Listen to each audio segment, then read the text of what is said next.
Most people freeze when they look down the barrel of a loaded gun. They cry. They beg. But when you've worked consecutive double shifts at a grease-stained diner off Interstate 95, pulling minimum wage just to keep your landlord from changing the locks, the fear of death gets replaced by something much more dangerous: absolute exhaustion. So when the city's most brutal syndicate boss slammed his bloody fist on my counter and screamed in my face, I didn't flinch. I just looked him dead in the eye and told him exactly how his night was going to end. The clock above the pie case read 3:14 a.m. It was the kind of hour where the world feels hollowed out, leaving only the stragglers, the drunks, and the people running from things they couldn't name. Dora wiped down booth 6 for the third time. The rag smelled of industrial bleach and old lemons. Her feet throbbed, a dull, rhythmic ache radiating from her cheap non-slip shoes all the way up to her lower back. Outside, the rain was relentless, turning the neon sign of Rusty's 24-hour diner into a blurry, bleeding smear of red against the wet asphalt. She was calculating exactly how many shifts she needed to cover the electric bill when the front door didn't just open, it was thrown wide. The brass bell above it choked out a violent chime. A heavy, wet gust of wind blew into the diner, bringing with it the metallic tang of copper and the sharp chemical bite of gunpowder. 3 men stepped inside. The atmosphere in this diner shifted instantly. The 2 truckers hunched over their coffees at the counter, dropped some cash, didn't wait for change, and shuffled out the side exit. Dora didn't move. She just gripped her bleach rag tighter. The man in the center was the reason the room had turned to ice. Leonardo Costas. Everyone in the city knew the face, even if they pretended they didn't. He looked like the kind of man who bought politicians before breakfast. Tailored dark suit, soaked through at the shoulders, dark hair slicked back by the rain. But it was the left side of his body that caught her attention. His arm hung uselessly, a spreading stain of dark crimson turning his pristine white shirt into a butcher's apron. His 2 guards, mountains of muscle in cheap leather jackets, were scanning the empty diner, hands resting heavily inside their coats. Leonardo walked toward the counter, his breathing shallow but controlled. He collapsed onto one of the vinyl stools. The leather groaned under his weight. He looked at Dora. His eyes were a pale, washed-out hazel, completely devoid of warmth. They were the eyes of a man doing the calculus of violence. "Coffee," he grunted. His voice was gravel, scraped raw. "Black, and get the first aid kit from the back." Dora stared at him. She looked at the blood steadily dripping from his sleeve onto the spotless checkered linoleum she had mopped 15 minutes ago. "We don't have a trauma kit," Dora said, her voice flat. "This is a diner. I have off-brand Band-Aids and burn cream." Leonardo slammed his right hand onto the Formica counter. The sugar shakers rattled. "I didn't ask for an inventory. Get the fucking kit, get me a towel, and pour the damn coffee before I decide you're not worth the oxygen in this room." The silence that followed was suffocating. One of his guards stepped forward, a menacing shadow looming over the pie display. Dora stood perfectly still. The exhaustion in her bones, the anxiety about her electric bill, the sheer indignity of being spoken to like a dog for 7 years in this grease trap. It all coalesced into a tight, hard knot in her chest. The filter between her brain and her mouth dissolved. She picked up the scalding glass pot of coffee from the burner. She walked over to where he sat. She didn't pour it. "Listen to me very carefully," Dora said. Her voice didn't shake. It was barely above a whisper, but it cut through the hum of the refrigerators like broken glass. I make $7.25 an hour. I have been on my feet since noon. I just mopped that floor. If you shout at me again, I will pour this boiling coffee directly into your open wound, and I will end you before your gorillas can even clear leather. Do we understand each other? The larger guard pulled a gun. The sound of the hammer clicking back was deafening. Dora didn't blink. She kept her eyes locked on Leonardo, the steaming pot hovering inches from his bleeding arm. Time stopped. Dora's pulse was hammering against her ribs like a trapped bird, but her hand remained perfectly steady. She realized with a strange, detached clarity that she might actually die next to a rotating display of stale cherry pies. The guard took a step closer, the gun aimed squarely at the space between her eyes.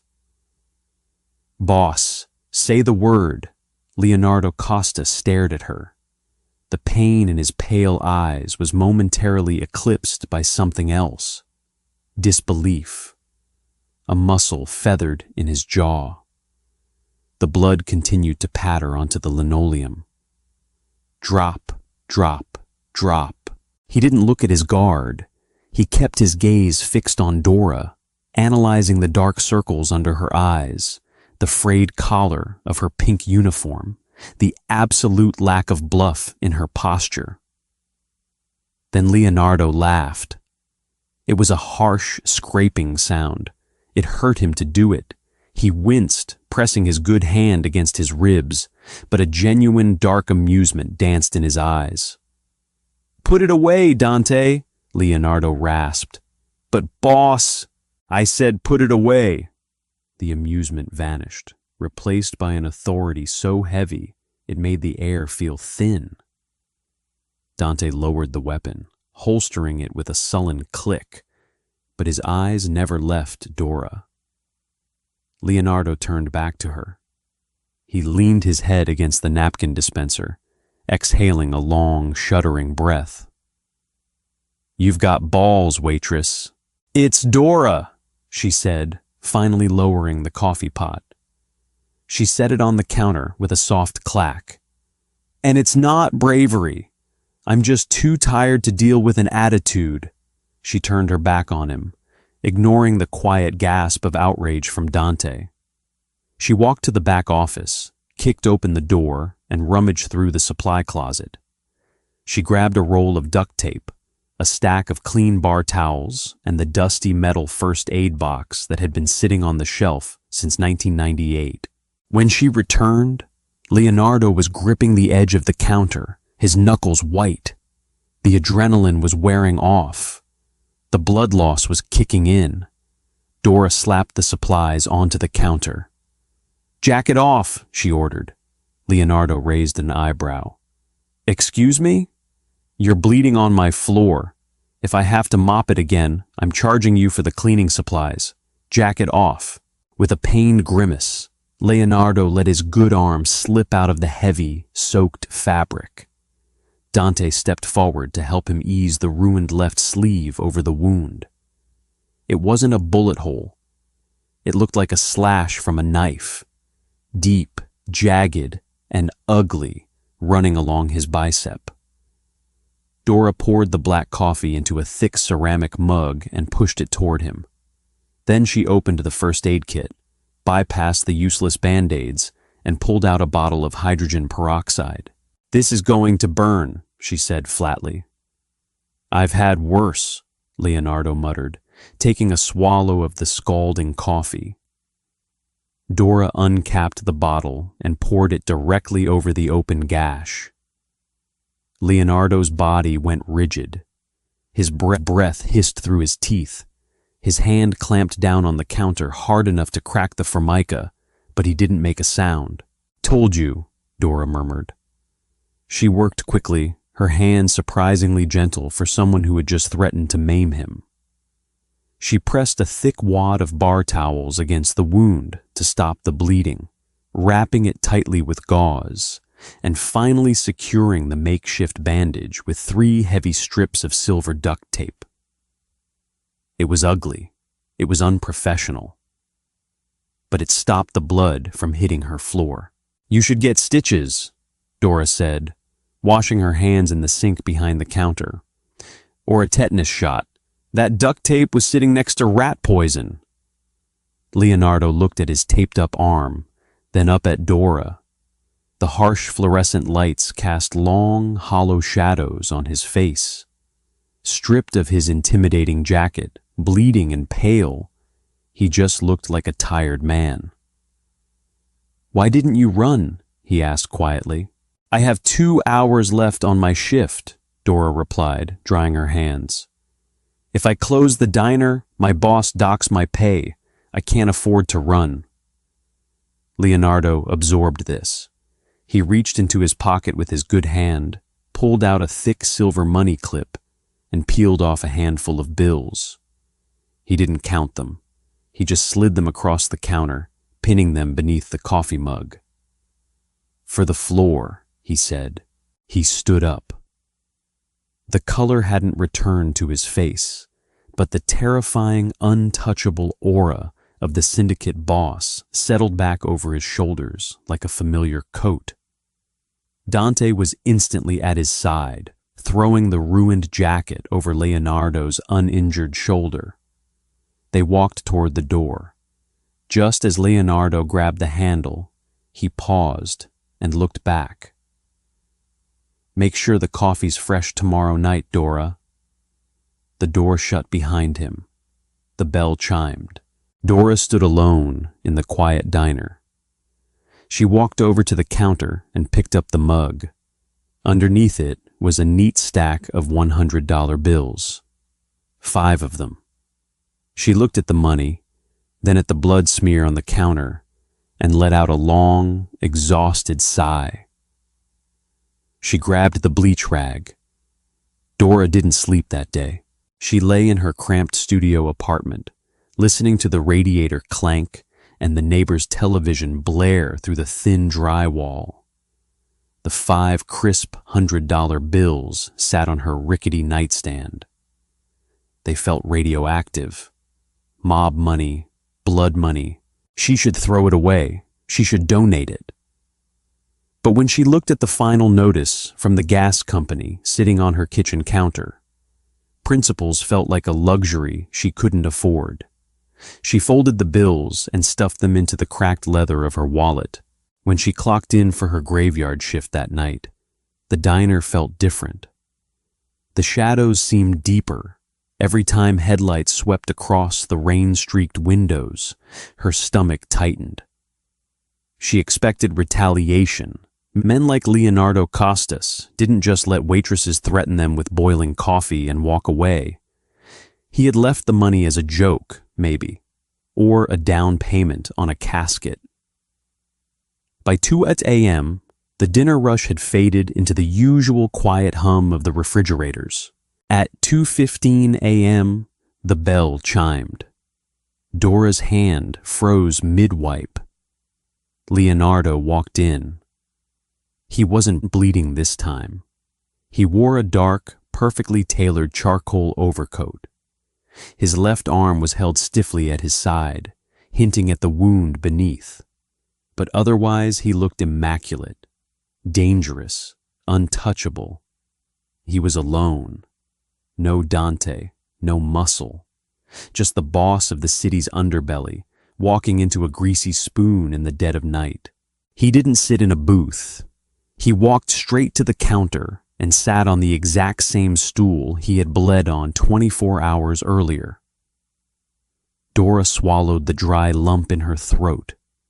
She walked over, grabbed a rag, and swiped at the invisible dust on the counter in front of him. "You're back," she said.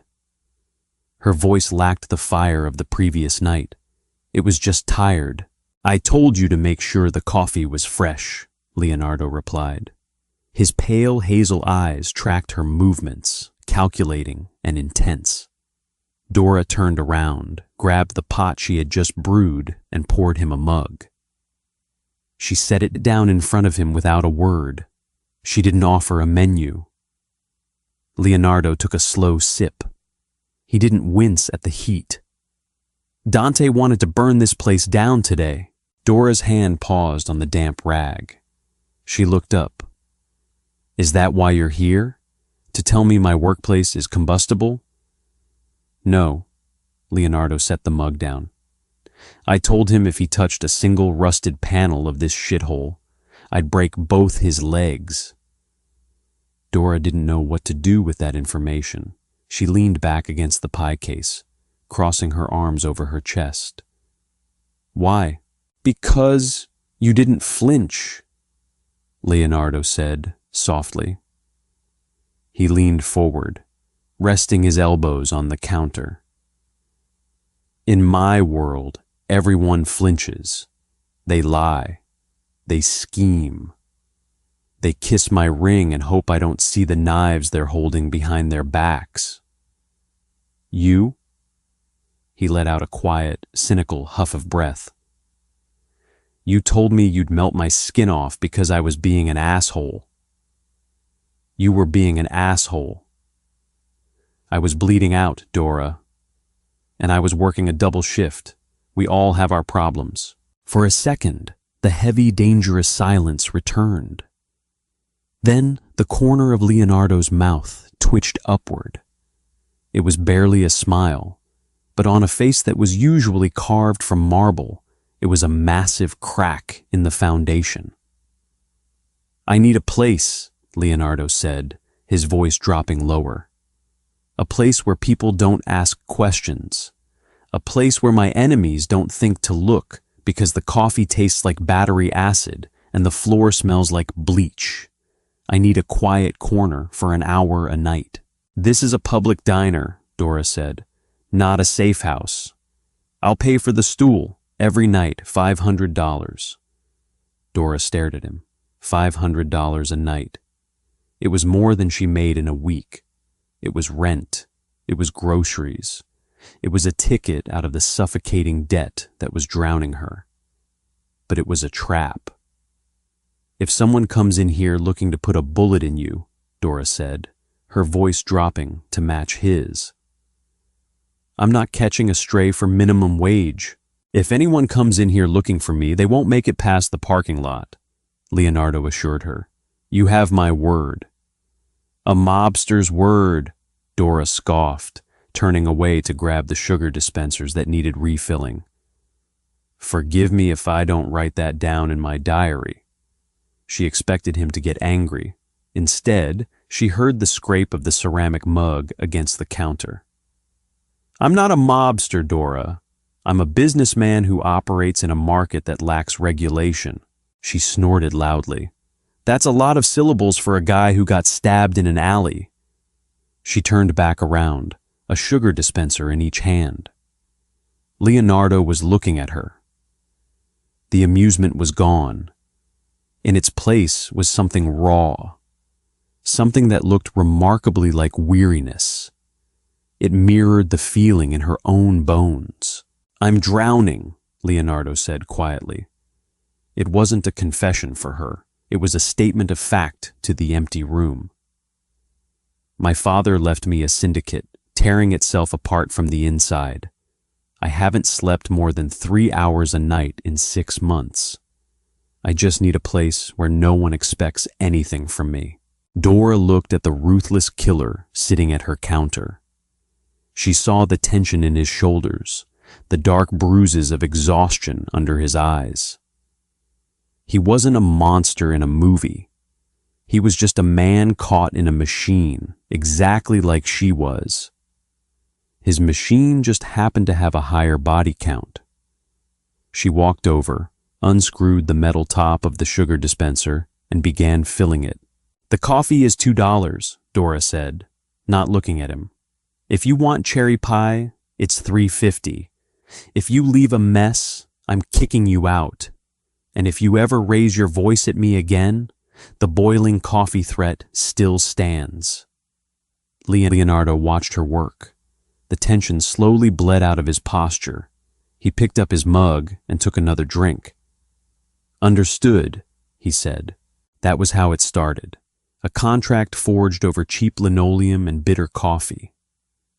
Dora didn't know it then, but letting Leonardo Costas buy that stool was the moment she stopped being a waitress and became the only anchor keeping the most dangerous man in the city from completely losing his mind.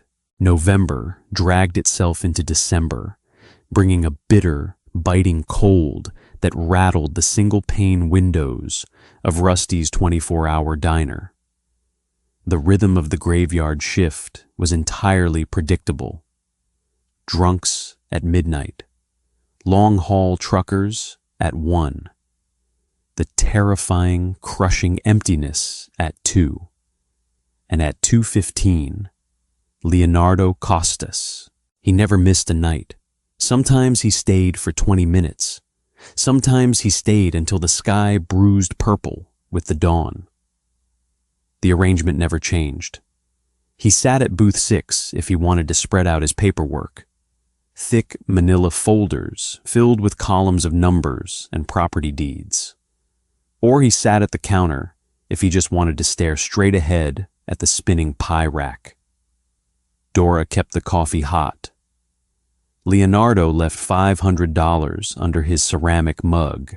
At first, she kept the money in a rusted Folgers can under her sink, convinced he would eventually ask for it back, or that the police would kick down her door. But when her landlord threatened eviction on a Tuesday, Dora took 5 of those crisp hundreds and bought her peace of mind. The next week, she bought winter boots that didn't leak. Then, a new radiator for her apartment. She was being bankrolled by organized crime, and the worst part was how quickly she got used to it. Poverty was a loud, screaming alarm in your head. Leonardo Costas had simply reached over and hit the snooze button. They didn't speak much during those first 3 weeks. The silence between them wasn't uncomfortable. It was structural. It was the load-bearing wall of their strange arrangement. Leonardo came to the diner specifically to escape the demands of his life. Dora wasn't about to ask him about his day, but proximity breeds observation. Dora noticed things. She noticed that Leonardo favored his left side, a lingering echo of the knife wound she had duct-taped. She noticed that he never sat with his back to the door. She noticed the way his jaw tightened when his phone buzzed, a heavy, brutal sound against the Formica counter, and how he would stare at the caller ID for a long, agonizing moment before sending it to voicemail. He noticed things too. It happened on a Thursday. A regular, a sour, heavy-set man named Hayes, who smelled entirely of stale beer and cheap cigars, had overstayed his welcome in booth 3. Dora walked over to drop his check. "I didn't ask for this," Hayes slurred, swatting the little green slip of paper onto the wet floor. "I want more coffee." "The machine is off for cleaning, Hayes. It's 4 in the morning. Time to go home." Dora stooped down to pick up the paper. Hayes reached out and grabbed her wrist. His grip was entirely too tight, his thumb digging into her pulse point. "I said I want more coffee, sweetheart. Don't catch an attitude. You rely on my tips." Dora's blood spiked. She went to rip her arm away, the familiar flare of defensive anger rising in her chest. Before she could move, a shadow fell over the booth. Leonardo was standing there. He hadn't made a sound. He didn't look angry. He looked entirely hollowed out, which was somehow infinitely more terrifying. He reached down and wrapped his large, tailored hand around Hayes's thick wrist. Leonardo didn't yell. He didn't make a scene. He simply applied pressure. Hayes's face drained of color. A wet, strangled gasp escaped the drunk man's lips as the bones in his wrist ground together under Leonardo's grip. "Let go of the waitress," Leonardo whispered. The voice was soft. It sounded like dirt falling on a coffin lid.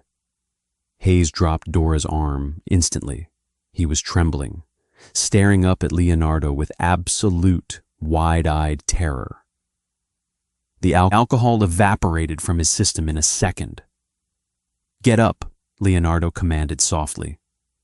"Walk to the door. If you ever touch her again, I will have Dante find out where you sleep, and you will not wake up. Nod, if you understand." Hayes nodded frantically. Leonardo released him. The man scrambled out of the booth, practically tripping over his own feet, and bolted out the glass door into the freezing night. Leonardo stood there for a moment, adjusting his cuffs. Then he turned to Dora. Dora rubbed her wrist. She looked at him, her heart hammering against her ribs. She didn't say thank you. Thank you felt too small and entirely the wrong shape for what had just happened. "You didn't have to do that," she said finally, her voice remarkably steady. "I had it." Leonardo looked at the red marks blossoming on her pale skin. "I know you did, but you shouldn't have to." He walked back to his stool. Dora watched him go. That was the night the dynamic shifted. He wasn't just a patron buying a safe corner anymore. He was paying attention, and God help her, she was paying attention too. By January, the diner felt less like a workplace and more like a fortress. They had developed a routine, a quiet, comfortable rhythm that felt completely isolated from the rest of the decaying city. When Leonardo arrived, Dora knew to pour his coffee exactly 3 minutes after he sat down, giving him time to shed his heavy wool coat and check his messages. In return, Leonardo started bringing things. Small things. A box of high-end Earl Grey tea because he noticed she hated the bitter diner blend. A space heater that he silently plugged in behind the counter near the register, exactly where the draft was worst. He never made a big deal out of it. He just left them there, as factual and unarguable as the weather. Dora found herself anticipating the chime of the door. She hated herself for it. She was a cynic by trade and by trauma. You didn't get attached to mob bosses. You didn't look forward to the company of a man whose business model relied on extortion and violence. But the man sitting at her counter wasn't a headline or a police report. He was just Leonardo, a man who rubbed his temples when he had a migraine, who preferred cherry pie over apple, and who listened to her complain about the broken jukebox with genuine, quiet amusement. The illusion shattered on a Tuesday. It was 3:00 a.m. Leonardo was late. The snow was falling heavily outside, burying the streets in a thick, soundless white. Dora was wiping down the milkshake machine, her eyes darting to the clock every 40 seconds. At 3:10, the headlights washed over the diner. But it wasn't Leonardo's sleek black sedan. It was a battered, heavily tinted SUV that hopped the curb and idled aggressively in the snow. The brass bell shrieked. 2 men walked in. They didn't have the polished, terrifying grace of Leonardo or his right-hand man, Dante. These men were entirely rough edges.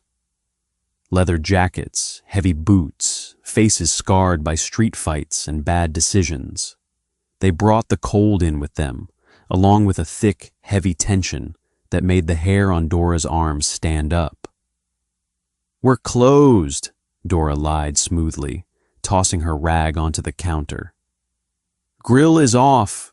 The taller of the two, a man with a jagged scar cutting through his left eyebrow, grinned. It was a nasty, predatory thing. "Sign outside says 24 hours, sweetheart." "The sign lies. Get out." "We ain't here for the burgers," the second man said. He walked slowly toward the counter, his boots leaving wet, muddy tracks on the linoleum. He looked around the empty diner. Word on the street is a certain somebody spends a lot of time in this dump. We're looking for Leonardo Costas. Dora's stomach plummeted into her shoes, but her face remained a mask of bored irritation. Never heard of him? Now, either order a coffee to go or hit the bricks before I call the cops. Scarface laughed. He walked up to the counter, leaning over it, invading her space. He smelled of cheap cologne and chewing tobacco. You're a feisty one. Costas likes him feisty, huh? The boss wants to have a word with him. We figure we sit here and wait. And if he don't show... He reached out, grabbing a handful of Dora's pink uniform shirt. Maybe we take a souvenir to make sure he gets the message. Dora didn't panic. Panic was a luxury. She reached under the counter, her fingers grazing the heavy iron handle of the ice mallet. Let go of me, Dora said, her voice dropping an octave. Or what, bitch? The brass bell didn't chime this time. The door was kicked open with such force that the glass spider-webbed inside its frame. The freezing wind rushed in. And so did Leonardo. He didn't look like the tired businessman who drank cherry pie and black coffee. He looked like the devil himself. His overcoat was open, the snow clinging to his shoulders. His pale hazel eyes were entirely black. He didn't say a word, he just moved. Scarface turned, his hand dropping from Dora's shirt to reach inside his jacket. He never made it. Leonardo crossed the diner in 3 massive strides. He grabbed Scarface by the back of the neck and slammed his face directly into the heavy glass pie display. The glass shattered outward in a concussive boom, raining down on the linoleum in 1,000 glittering shards. The second man yelled, pulling a heavy snub-nosed revolver. Before the man could raise the barrel, Dante materialized from the doorway. A suppressed shot spit through the diner. Pfft! And the second man's knee exploded in a spray of dark red. He went down screaming, the gun skittering across the floor and knocking into a bar stool. Scarface was gurgling, trying to push himself up from the ruined pie case. Leonardo didn't let him. With brutal, terrifying efficiency, Leonardo grabbed the man by his collar, dragged him backward, and threw him over the counter. The man crashed onto the grill station, knocking over a vat of old fryer grease. Leonardo stepped over the counter. He stood over the bleeding, wheezing man. He drew a sleek, matte black handgun from his shoulder holster and pressed the barrel directly against the man's forehead. Who sent you? Leonardo's voice was entirely devoid of humanity. It was a machine operating on pure violence. Screw you, Costas, the man choked out, spitting blood onto the stainless steel. Leonardo didn't hesitate. He shifted the gun down 2 inches and pulled the trigger. The sound was deafening in the enclosed space. The bullet tore through the man's shoulder. He shrieked, thrashing against the metal cabinets. I won't ask again, Leonardo stated flatly, re-aiming the weapon at the man's head. Carmine! It was Carmine! The man sobbed, clutching his shattered shoulder. He said you were slipping. Said you were hiding out in a diner like a coward. Leonardo stared down at him for a long, terrible second. Then he looked up. He looked at Dora. She was standing pressed against the back wall, near the swinging door to the kitchen. Her hands were shaking. She wasn't holding the ice mallet anymore. She was staring at the blood on her floor, at the shattered glass, and then, slowly, at the gun in Leonardo's hand. For the first time since she met him, Leonardo Costas looked entirely panicked. He lowered the gun. The terrifying aura of the syndicate boss cracked, fracturing into 1,000 pieces as he looked at the fear in her eyes. "Dante," Leonardo said, his voice entirely breathless, "get this trash out of here, now." It took Dante exactly 4 minutes to drag the 2 bleeding men out the back door and throw them into the trunk of a waiting sedan. 4 minutes of agonizing, suffocating silence inside the diner. The cold air howled through the broken front door. The neon sign outside buzzed and flickered, casting erratic red shadows over the destruction. Blood was smeared across the checkerboard floor. Crushed cherry pie mixed with shattered glass on the counter. Dora grabbed a broom. Her brain had short-circuited. The adrenaline had burned out, leaving behind a cold, mechanical numbness. She didn't know what else to do. She was a waitress. There was a mess. She had to clean it.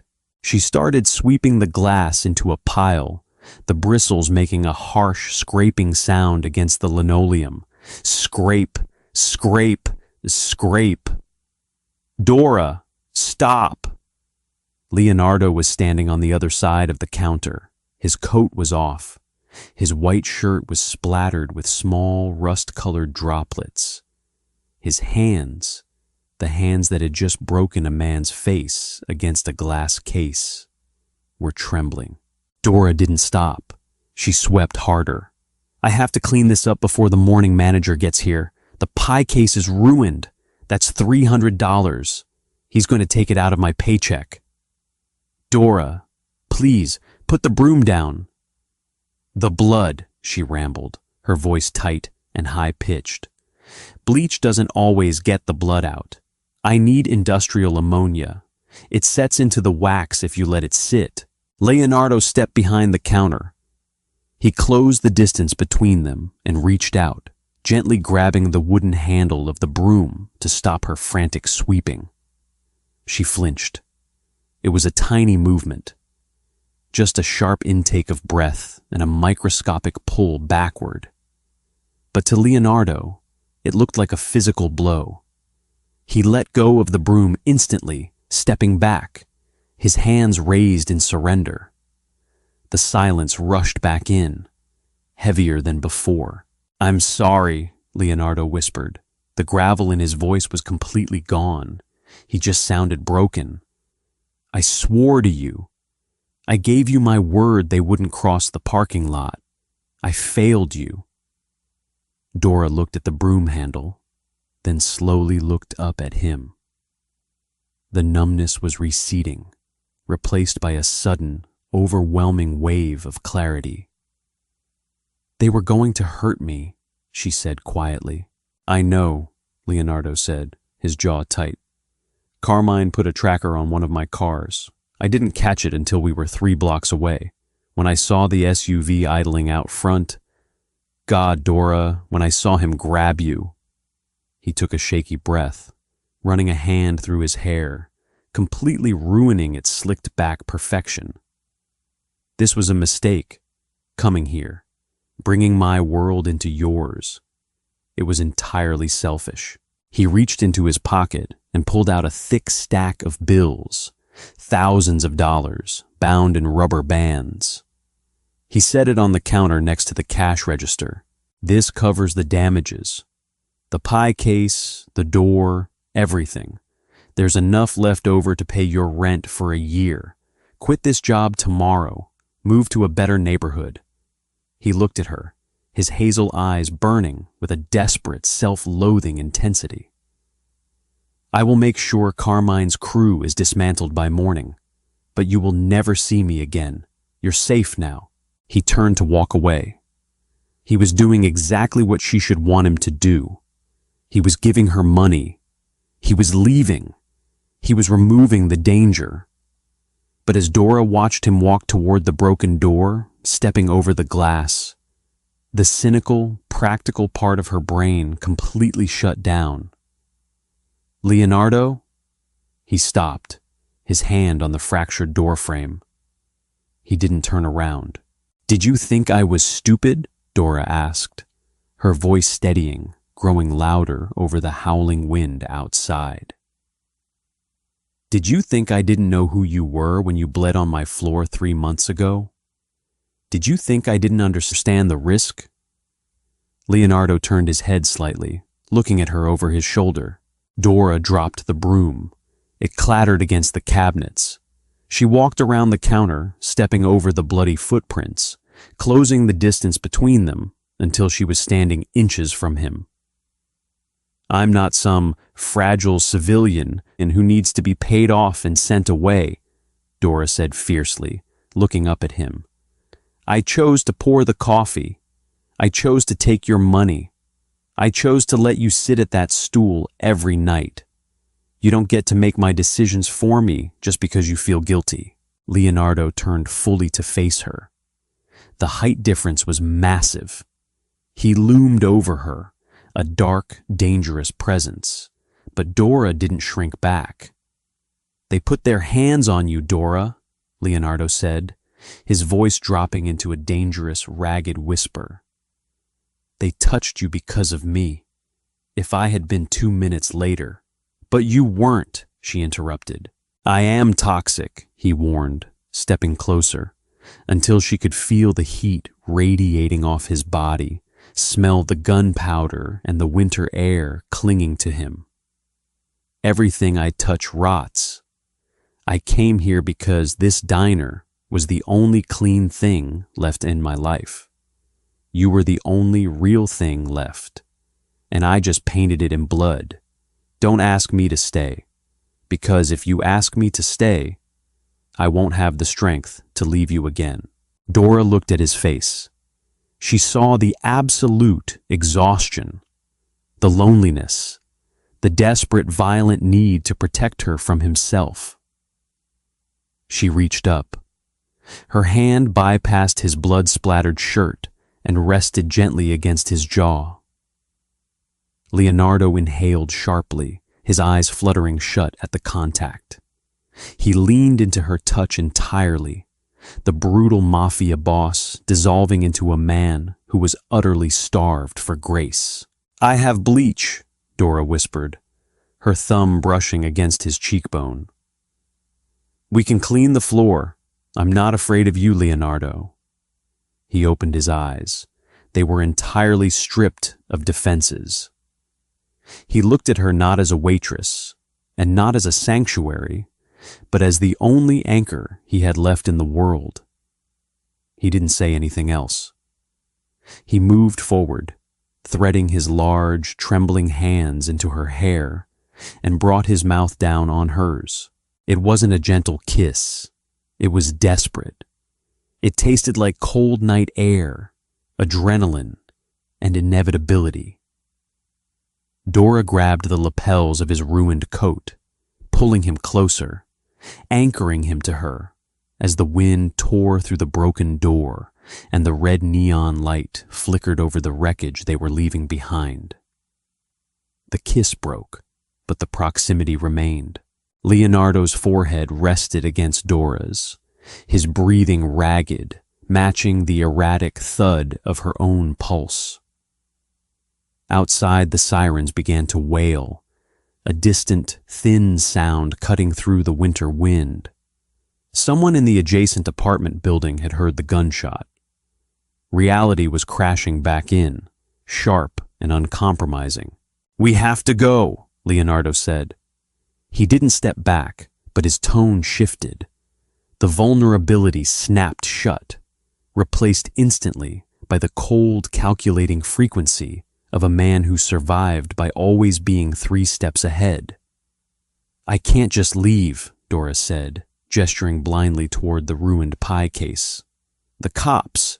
We'll find a shattered window and some blood, Leonardo interrupted, grabbing her coat from the peg near the kitchen door. He draped it over her shoulders, pulling the collar tight against her neck. If you stay, you have to answer questions. You have to explain why Carmine's enforcers were bleeding on your floor. You have to go on a police report, which means Carmine finds out exactly who you are. Dora opened her mouth to argue, but the logic was a brick wall.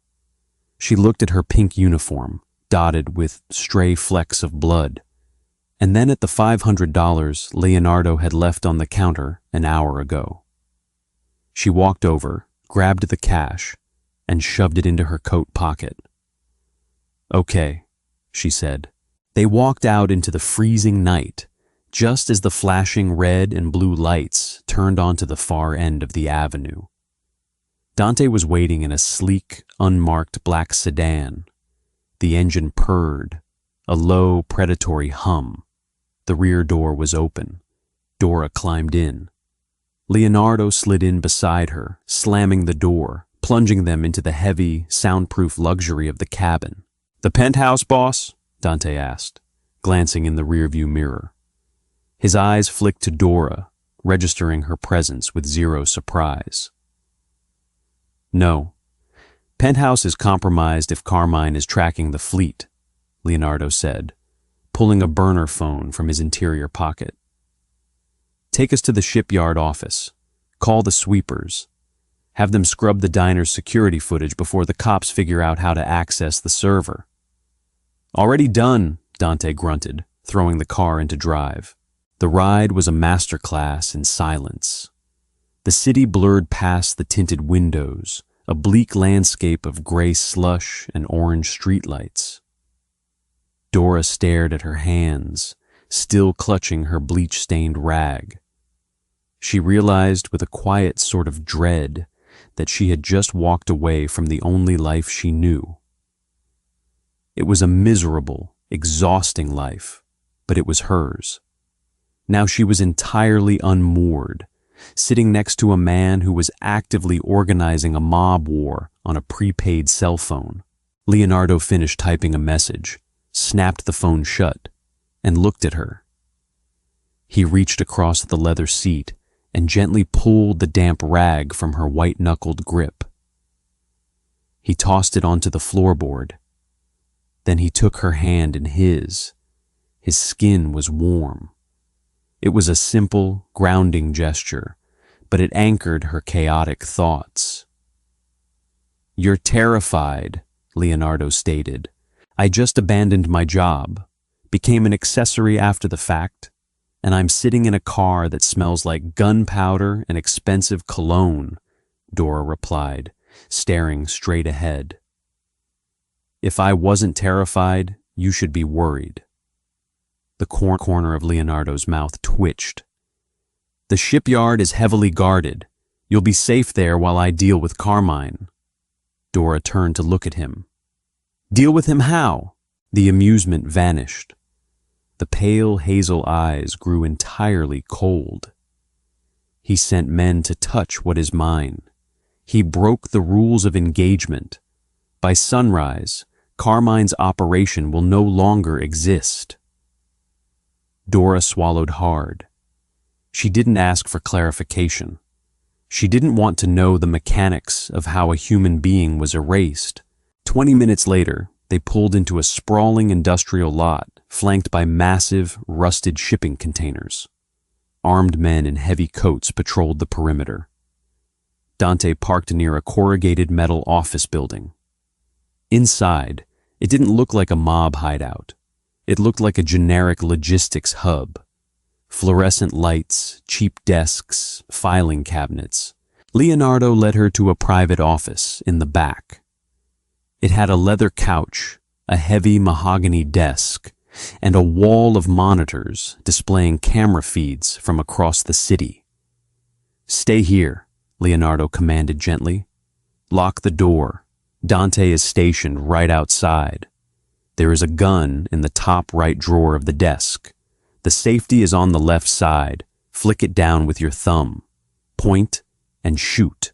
Dora looked at the heavy wooden door, then back at Leonardo. He was pulling his overcoat back on, checking the magazine of his sidearm. He was leaving. "Don't do anything stupid," Dora said, her voice tight. Leonardo paused. He walked over, cupped the back of her neck, and kissed her hard. It was a promise. "I'll bring the coffee tomorrow," he whispered. He walked out. The heavy door clicked shut. The deadbolt slid into place. Dora was alone in the quiet hum of the office. She walked over to the desk, pulled open the top right drawer, and stared at the heavy, matte black pistol resting on a stack of invoices. She didn't touch it. Instead, she walked to the wall of monitors and started to watch. 3 hours passed. The digital clock on the bottom of the security monitors read 6:45 a.m. The sun was beginning to bleed over the industrial horizon, painting the smoggy sky a bruised, sickly purple. Dora had spent the time pacing. She had analyzed every inch of the office, brewed a pot of terrible, burnt coffee in the corner break area, and stared at the monitors until her eyes burned. The screens showed empty docks, quiet streets, and the exterior of the corrugated building. Nothing moved. Then the burner phone on the mahogany desk vibrated violently against the wood. Dora jumped. She stared at it. Leonardo had left it behind. She picked it up. The screen displayed a single, scrambled number. She hit the green button and held it to her ear. She didn't speak. "Leonardo." The voice on the other end was breathless, panicked, and layered with the harsh static of wind. It was Dante. Dora's blood ran cold. Dante was supposed to be right outside her door. "It's Dora," she said sharply, a heavy beat of silence. "Dora, listen to me." Carmine didn't hunker down. He pushed. He brought everyone. We walked into a meat grinder at the South Side warehouse. "Where is Leonardo?" "He's hit," Dante gasped. The sound of a heavy caliber gunshot cracked in the background, making Dora flinch. "Leg and shoulder. We're pinned behind the loading bays. Carmine's men are closing the perimeter. They jammed the radios. This burner is the only thing catching a signal." Panic, bright and blinding, threatened to overwhelm her. But the survival instinct that had kept her afloat through 7 years of grinding poverty kicked in. She compartmentalized the terror. "Where are you exactly?" Dora demanded, her eyes scanning the wall of monitors. "South Side, Bay 4. We can't move." Dora looked at the screens. Most of them were feeds from the shipyard, but a cluster in the corner was labeled Southside Transit. She grabbed the mouse on the desk and clicked, expanding the feeds. She saw it. A massive concrete warehouse. Dozens of dark SUVs blocking the exits. Men with long rifles moving methodically through the rain. "Dante, I have your camera feed," Dora said, her voice dropping into a dead, flat calm. "I can see the warehouse." "Can you see Carmine?" She scanned the screens. She looked for the arrogance. She looked for the man not holding a gun, the man directing the violence. "Camera 4, black SUV, idling near the chain-link fence," Dora said. "There's a man in a camel hair coat standing behind the open door. He's smoking." "That's him," Dante coughed. "He's waiting for them to flush us out." Dora's eyes darted across the screen. She analyzed the layout the same way she analyzed a dinner rush. Anticipate the movement. Find the bottleneck. "Dante, listen to me. They have 5 men sweeping the left flank, moving toward Bay 4. But the right side is completely clear. It's an old drainage trench. If we break right, we lose our cover. We're in the open." "Not if Carmine is dead," Dora said. The words tasted like ash in her mouth. "I don't have an angle on him. We're pinned." Dora stared at the screen. The geography of the lot was burned into her mind.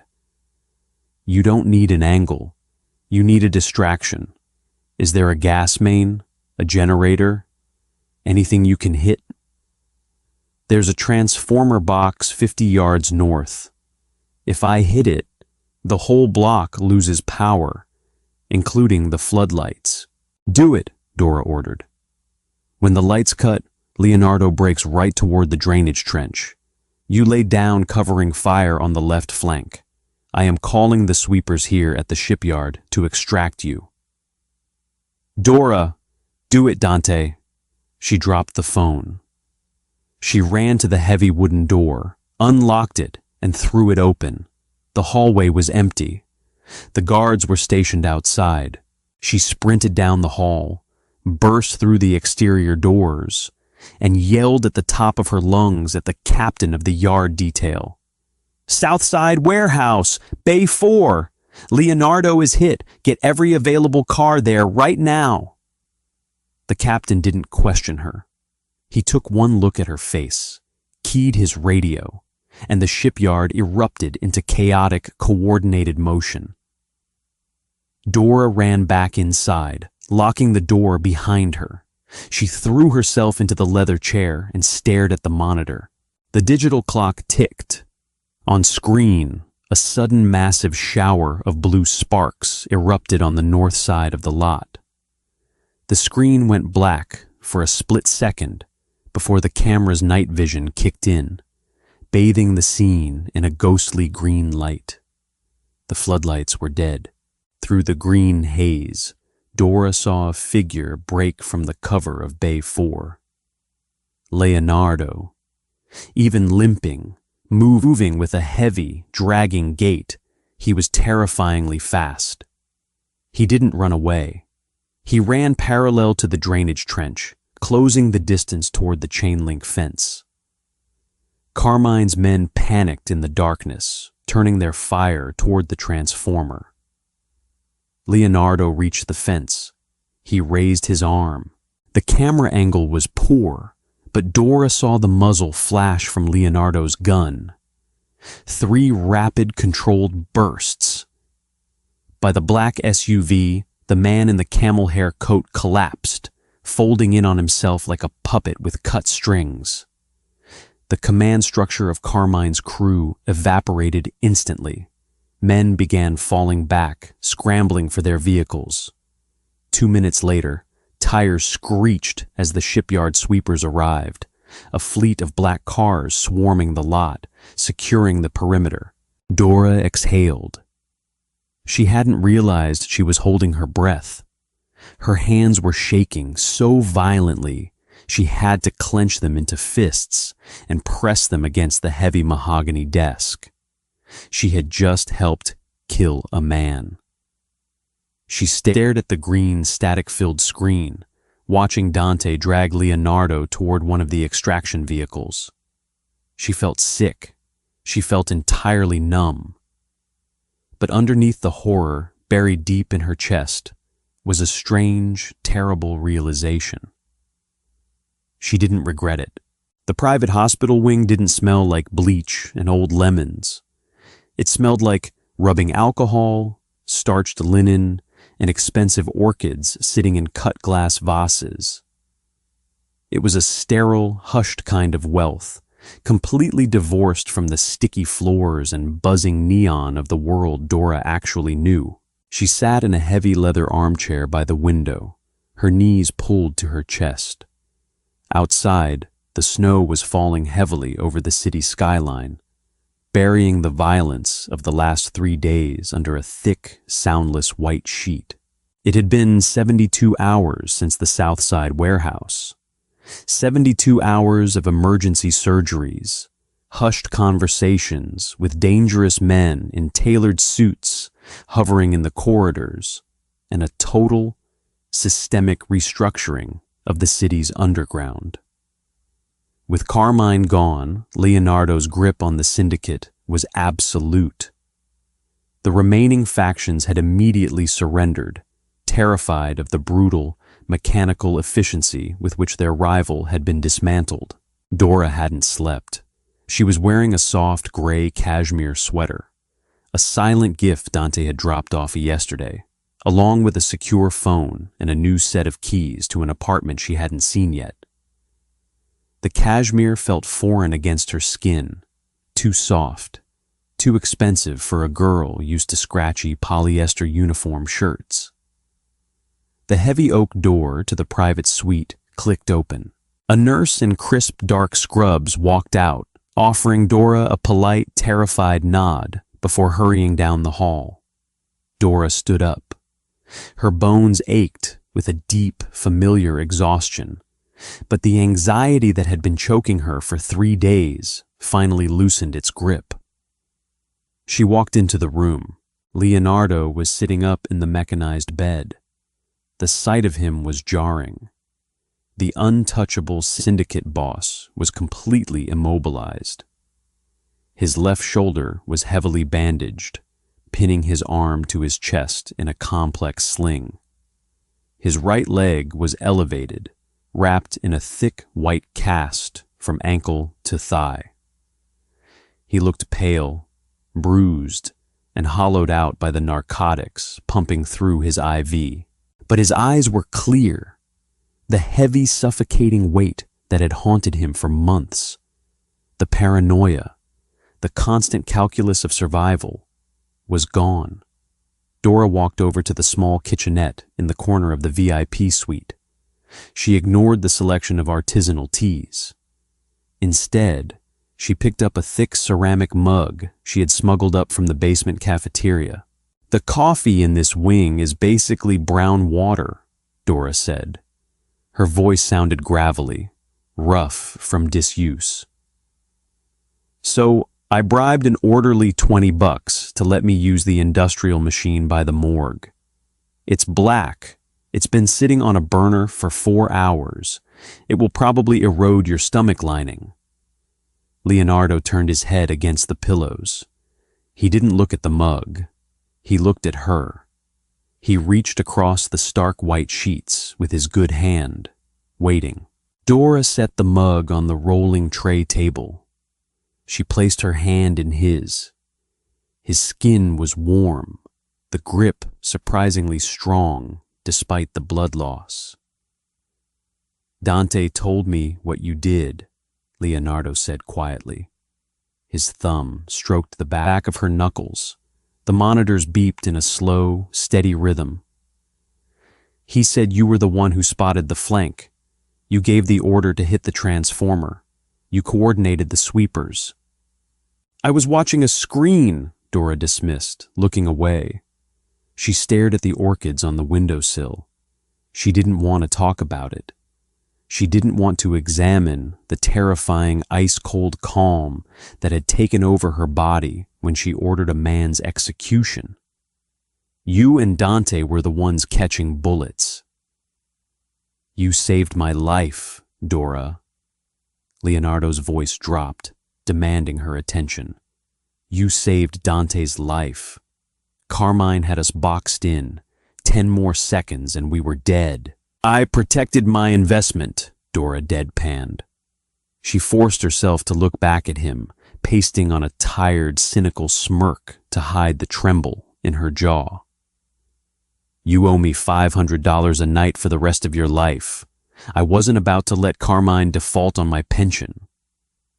Leonardo let out a breath that was half laugh, half wince. It pulled at his stitches, and he grimaced, settling deeper into the mattress. His fingers tightened around hers, anchoring them both. "The diner is gone," Leonardo said. Dora blinked. The sudden pivot threw her off balance. "What do you mean, gone? The front window was shattered, not the foundation. The morning manager was going to call a glazier."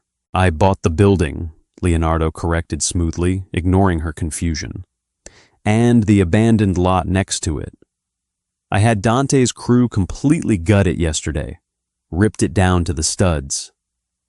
The morning manager was given a very generous severance package and a strong suggestion to retire to Florida. Dora stared at him, her mouth slightly open. The image of the rusted neon sign and the greasy checkerboard linoleum flashed in her mind. "You demolished my workplace? Behind my back?" "It was a health hazard, Dora. The duct tape was sitting next to the rat poison, remember? The foundation was rotting." She shook her head in sheer disbelief. Pulling her hand away, to cross her arms over the soft cashmere. So what exactly am I supposed to do now? Be a kept woman in some high-rise penthouse? Spend my days going to charity galas with the other mob wives and pretending I don't know where the money comes from? Leonardo's expression shifted. The amusement vanished, replaced by an intense, burning sincerity. He pushed himself up slightly, fighting the heavy painkillers. No, he said fiercely. You're going to design the new restaurant. From the ground up. You pick the hardwood floors. You pick the espresso machines. You hire the staff. You set the wages. You own it, clean and clear. Legitimate business. The deed is already in your name. He reached out again, catching her wrist, pulling her gently back toward the edge of the bed. No money laundering, Leonardo promised, his pale hazel eyes locking onto hers. No meetings in the back office, no blood on the floor. It is entirely yours. Dora searched his face. She looked for the trap. She looked for the strings attached.